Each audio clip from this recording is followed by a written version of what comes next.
ورجعنا لكم مشاهدينا مرة ثانية فقرتنا الفنية، فقرة الفنون التشكيلية.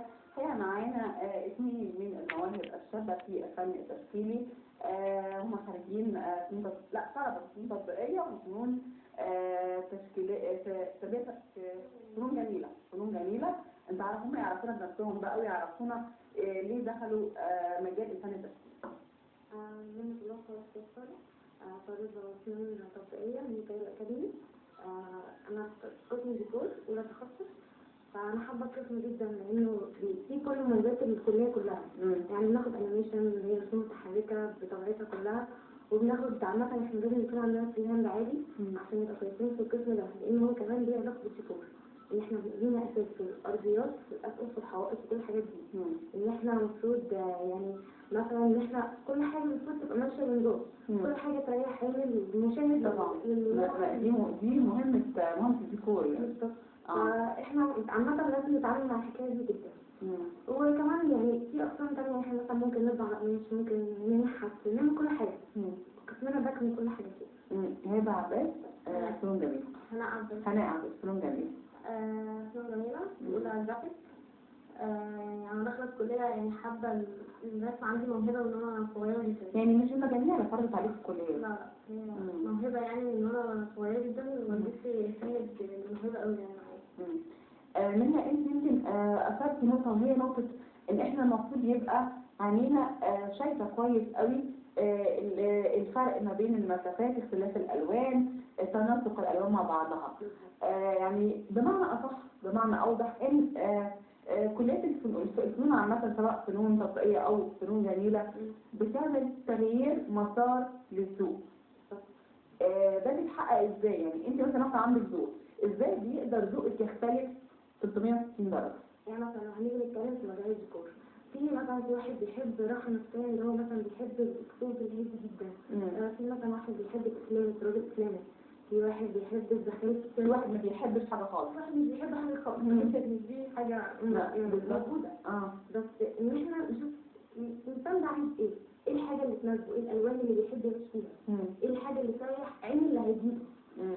يعني عامة ايه اللي هيجيبه؟ برضه ده مش سهل على شخص لسه سنة أولى، ده برضه مش سهل على شخص لسه التجربة بالنسبة له جديدة وتجربة حية، وهو اوريدي فيها. يعني لازم يبقى ليه نظرة، بس مش النظرة دي مش تبقى نظرته هو، هتبقى نظرة المتلقي منه، ودي تبقى صعبة، دي عايزة خبرة طويلة قوي. لكن الدكاترة عامة بيعلمونا حاجة، تدرس طبعا الألوان والفرق بين الألوان وتناسق الألوان مع بعضها. طبعا الدكتور طبعا الإنسان عامة المفروض رسالته أهم رسالة دي يعني هو يلتقط الذوق العام للمجتمع. بالظبط. فيعني احنا بنسعى كده. دي مجموعة أعمال منى ولا هناء؟ منى. طب منى معانا أعمال كتير بصراحة جدا، يعني حاجات جميلة جدا. أهو دي قطعة قماش فن شعبي. دي كانت يعني فن شعبي يعني المفروض مصري، ان هو بيتكلم كان في حرب بين قبيلتين اللي هي جلوس سالم وجسام. دي على قماش فتاة؟ دي على قماش فتاة. هي كانت اصلا انت رسماها ولا طبعاها ولا؟ طبعاها. الاساس تصميم. انت صممتيها؟ بالظبط. صممتها ان هي ازاز. ده ازاز اهو. ده ازاز كده. كده ايوه ده ازاز. ومنها طبعتها على القماش، لكن دي اصل الرسمه. دي اصل الرسمه ومنها طبعتها على القماش. انت برضه منها رسمه. انا مش حاسه ان في صعوبه فظيعه بما انك اول سنه تدرسين رسمه زي دي؟ مش هقول لك رسمه معقده، هي رسمه جميله طبعا جدا وواضحه، لكن تفاصيلها معقده مش سهله. احنا لما ندرس الحاجات مثلا فن الشعبي لازم ناخد كل واحد، يعني ندرس كل الفن. يعني ازاي قدرتي كل تفصيله من التفاصيل دي، ازاي قدرتي تكونيها مع بعضها وتحققي الشكل ده او اللوحه دي في الاخر؟ يعني مثلا طبعا دي نفس اللوحه؟ دي نفس اللوحه بس لون تاني. يعني لون تاني. احنا ممكن نشوف ممكن نشوف برضه رسمه ثانيه. دي هي على كبيره، بس دي المفروض تتعمل زي مكت قديم. الطبعه فيها انا يعني قلت يطبع. هو ده صح؟ لا كده انا كده مش كده بالظبط، ان هو لازم يطبعها بحيث ان هي تكون بهتانه. عشان تبان. يعني مثلا ممكن نعمل فيها شغل السجاد تعلق كمكت ديكور شقه.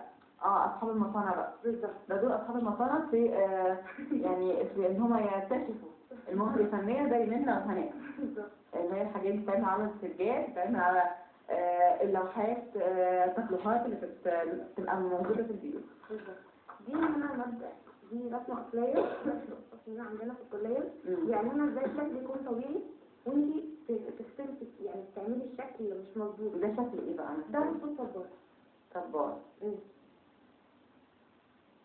صبار لازم، يعني لازم نبين الملامس اللي فيه، تكوين، نبين الفورم. وده التكوين بتاعه بس بشكل مختلف، تصميم جديد منه. تصميم جديد منه. صبار. طيب دي بورتريهات. دي بورتريهات.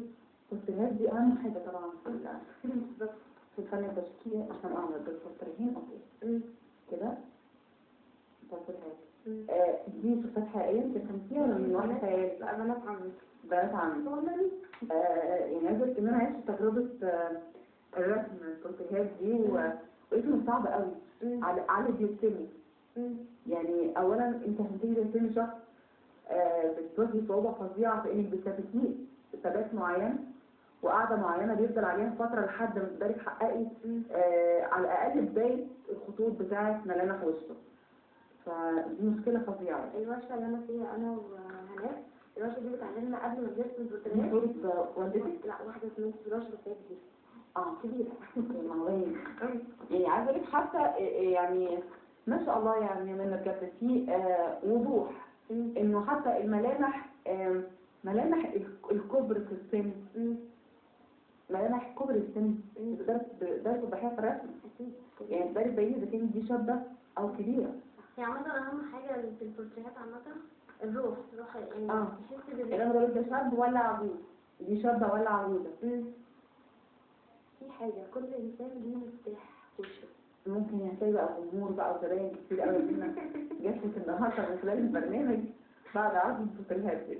ان شاء الله. دي كل دي حاجتك. ودي برضه لوحات خاصة بيكي. دي رسومات بغبغان وفراشة. ده شغل هناك. بصي هنا بقى، يعني انت قلتي لي ان ده معمول تباشير. لا، حاجة اسمها باستل. باستل. لا الباستل دي زي تباشير. يعني لو احنا مش عارف طبعا بقول لك لو احنا عملنا اي حاجه كده. طب انا اقول لك على حاجه معلش، لما الكاميرا بس قرب بص انا لازم اعمل بس اوري تجربه حيه بالكاميرا. يعني انا لو عملت صباعي كده صباعي هيحمر اهو.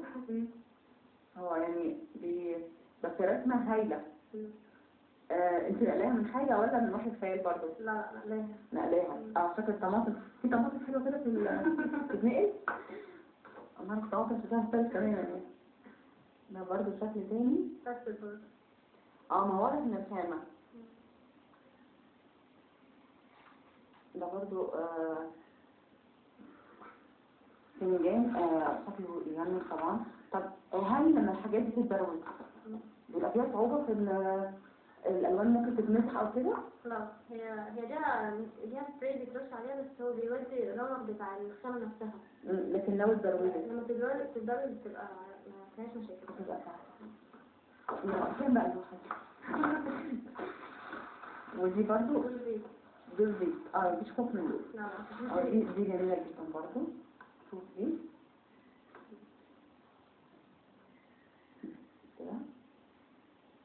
اوكي. وده بورتريه لشخص عجوز جدا جدا. يعني هو كان ساعتها بيحكي حالتي النفسية.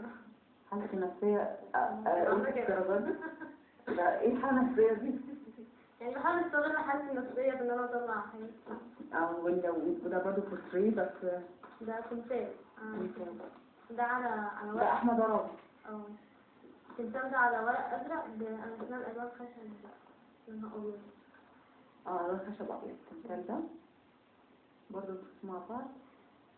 ولحظة لان ده برضه هنا في برضه احمد عرابي.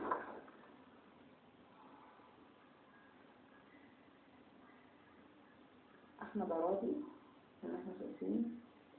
نقسمها برضه تمثال احمد عرابي.